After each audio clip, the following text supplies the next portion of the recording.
Hey IGN, I'm Mark Lamia. I'm the studio head at Treyarch, and we're here today to share with you our Los Angeles level for Call of Duty Black Ops 2. It's the year 2025, and we've seen a prolific rise in drone technology, AI, and robotics. What's happened in our story is our villain has gotten a hold of the keys to the US military infrastructure, and he's about to turn our greatest strength into our greatest weakness. You're playing as David Mason, the son of Alex Mason from Call of Duty Black Ops.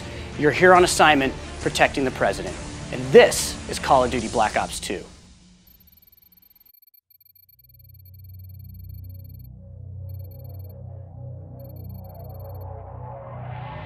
Oh shit. Calm down. The bullet went through clean. You're gonna be fine. Still bleeding. I'm gonna give you something for the pain. What's up, everyone? This is Anthony Gallegos from IGN, along with Mark Lamia, the studio head here at Treyarch. Hey, everyone. And we are here to talk about the Call of Duty Black Ops 2 demo. So I guess now that we've sort of had the stage set for us, right now we're starting off in what is obviously a pretty war-torn and destroyed Los Angeles. Yeah, it's the year 2025, and we've had this drone invasion where the villain in our story has infiltrated the U.S. military infrastructure, and he is effectively taken all of our military strength and advantage, and you're now, what was once your strength and that you were fighting with, is now being turned on you. I think what a lot of people are going to be surprised at when they're looking at this footage right here is just how much better this looks than some of the previous Call of Duty games. You know, the team has been working on the lighting system. You're going to see tons of effects. This particular level, you know, a lot of the inspiration was drawn, you know, when you see, you know, sometimes there are these like massive fires and how it like blots out the sun and it literally turns into this, you know, almost hell on earth type look, was a lot of the inspiration here. You see the effects, the detail. There's just an unprecedented amount of detail going into everything that's going on in this world. Yeah, I mean, you certainly don't hold any punches in this beginning part. I mean, we go from what's going on to, oh my God, everything's falling apart almost instantly. Yeah, we put you right in at Call of Duty style. What you saw there with the actors, by the way, was performance capture. That facial animation, that's an actual actor's performance. That's why it looks so realistic. That is, we actually marker up their faces and we capture their voice and their body at the same time. So that is that actor's performance. Yeah, I think we get a good viewing of that with some of the way that their arms and heads naturally move in a way that is pretty different from what we've kind of seen before.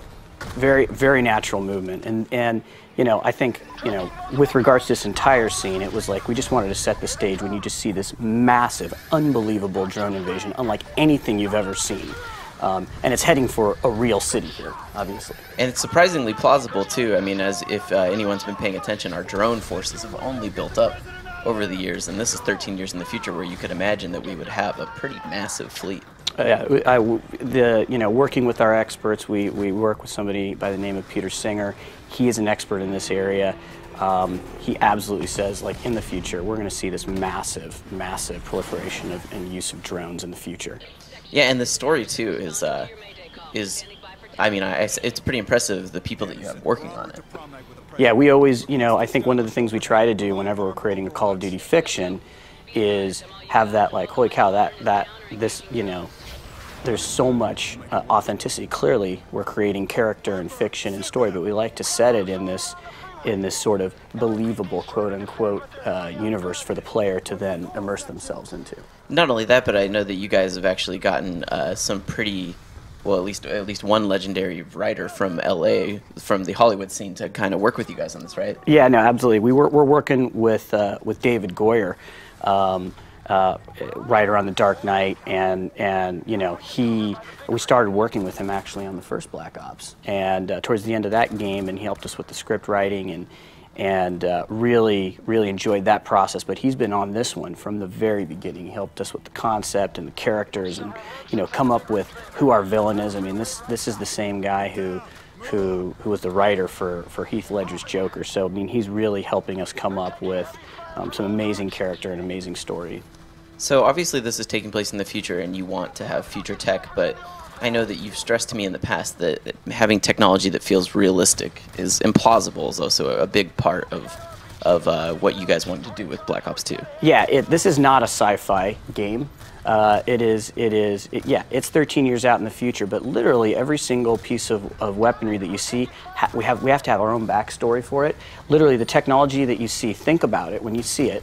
Does it exist today, or could it exist today?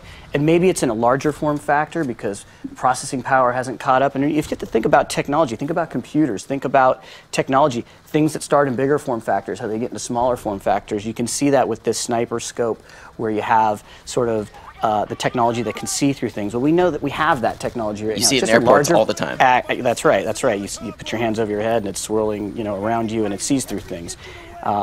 The ability to have electronic charging of weapons, so you can fire multiple rounds. That sort of exists right now in very large form factor with a metal storm. So every single piece of technology has a backstory, has to be plausible, has to feel like, yeah, a little more than a decade out, this is plausible. This is a piece of technology that can exist. And 10 to 13 years out from now, you'll see familiar technology that exists today. Right? You'll still see that. We see that today, right? There's weaponry and technology that exists from 13 years ago that's still in use today, but it might have attachments or things like that that advance it, that keep it around. Because while it may be a useful tactical weapon, you need to have some technology to help you advance it and keep it in play. I think this is the area, too, that we're seeing in this sort of downtown scene also shows a lot of the cool stuff you guys have been doing with particle effects, making smoke effects look even better than they ever have before. Fire, destruction, environmental animations, those are all critical components to making that world feel alive and believable and just epic and cinematic, like you're literally in the middle of it. So every Call of Duty game has always been about, everyone thinks of them as just first-person shooters, and yeah, that is a big part of the game. But I think people make a mistake when they think that you're always on foot. They always just have this idea that you're a guy holding a gun. So much of it involves like these set pieces where you're using vehicles and stuff like that. And so what we're going to see shortly is kind of a kind of different feeling vehicle sequence than we've seen in other Call of Duty games. Yeah, absolutely. You're about to go inside and take over this VTOL right here, and you're going to fly it. It's not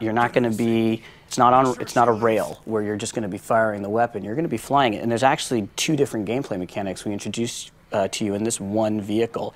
It starts off as a VTOL as you're going to be flying through. That's what's going to be happening when you first start playing the game. And don't forget, in this single level, you've already driven as the freeway was collapsing. So there's just, I think in general, one of the things that we really wanted to do at this level is give players a ton of variety of gameplay. Not only do you have that weapons gameplay, but there's some great vehicle gameplay.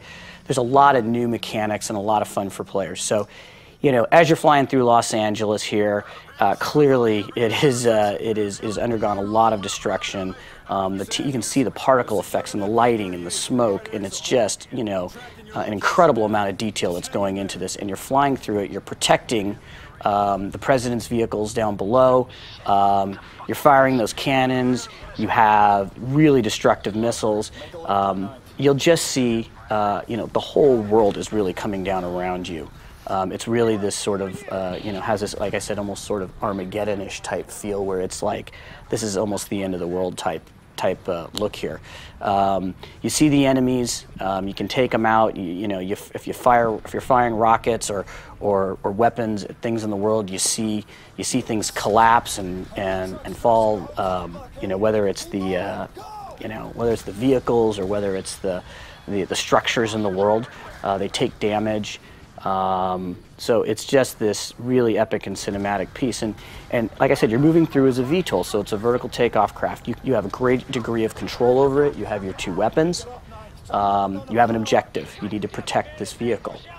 So this part that we're seeing too, I mean, this is obviously very different than Black Ops 1, but what I think a lot of people don't realize when they see this is that even though this is taking place in the future, for the most part, the part we're seeing is taking place in the future, though there will be parts of the game that take place in the past, is that this is a direct continuation of the first Black Ops. Yes, absolutely. So, you know, you'll be playing in the late 80s with the characters that you played with Black Ops, Mason, Woods, and Hudson, and those are going to be the stories that take place during the first Cold War, where we juxtapose this Cold War from the past with the Cold War that takes place in the future, which this villain here, who's created this incident in Los Angeles, this attack, he is stoking the fires of this new Cold War. A new Cold War that's between the United States and China. Yes. Over what are known as rare earth elements. That is at the heart of one of the conflicts. You know, we keyed in on this element called rare earth elements, which are in all of our advanced They're in technologies. every drone we're seeing. They're in every drone we've seen. They're probably in your pocket, in your smartphone. They're in your laptops, and in reality, you know, most of those most of the rare earth elements come from China. So in our fiction, you know, as you have this villain who's stoking the fires of this Cold War, you know, it can become a problem sort of at the heart of the conflict, much like you see with oil today in today's conflicts. So there's this other part here that we're showing you where you're going to be flying this VTOL at one part, and not just using it as a vertical takeoff craft, but using it as a jet, and you are flying through Los Angeles, and you are warping through, and it's intense. There's nothing like this in any of the other Call of Duty games. There is nothing like this in any of the Call of Duty games. I mean, you are fighting, you have cannons, you have missiles, you are flying, you are you know, you're bursting through it, and you know, you're flying through all these buildings. It's just a really intense experience. So that's a quick look at Call of Duty Black Ops 2. Thank you so much, Mark, for letting us see what you guys have in store. It looks really great. Can't wait to show you guys more in the future. Eject.